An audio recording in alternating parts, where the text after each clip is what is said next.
Kannur ഇരിക്കൂറിൽ ATM തകർത്ത് കവർച്ചയ്ക്ക് ശ്രമിച്ച പ്രതി പിടിയിൽ. ആസാം സ്വദേശി സെയ്ദുൾ ആണ് പിടിയിലായത്. മുഖംമൂടി ധരിച്ചെത്തിയാണ് പ്രതി ATM കവർച്ച നടത്താൻ ശ്രമിച്ചത്. ഇക്കഴിഞ്ഞ 4-ാം തീയതിയാണ് കേസിനാസ്പദമായ സംഭവം.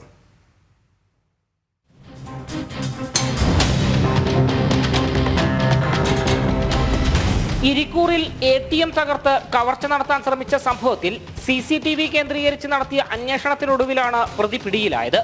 പ്രതി ATM തകർക്കാൻ ശ്രമിക്കുന്നതിന്റെ CCTV ദൃശ്യം നേരത്തെ പുറത്തു വന്നിരുന്നു.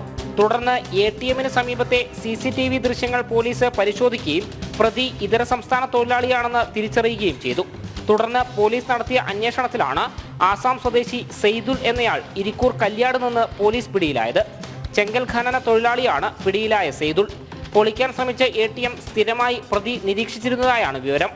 ഇക്കഴിഞ്ഞ 4-ാം തീയതിയാണ് ഇരിക്കൂറിലെ കാനറ ബാങ്കിന്റെ ATM തകർത്ത് കവർച്ച നടത്താൻ ശ്രമം നടന്നത്. ATM കൗണ്ടറിന്റെ ക്യാബിൻ തകർക്കാൻ ശ്രമിക്കുന്നതിനിടെ വിവരം ബാങ്ക് ആസ്ഥാനത്ത് ലഭിക്കുകയും ഇത് പോലീസിന് കൈമാറുകയും ചെയ്തിരുന്നു. പെട്ടെന്ന് പോലീസ് ഇവിടേക്കെത്തിയപ്പോൾ മോഷ്ടാവ് ഓടി രക്ഷപ്പെടുകയായിരുന്നു. ജനം, കണ്ണൂർ.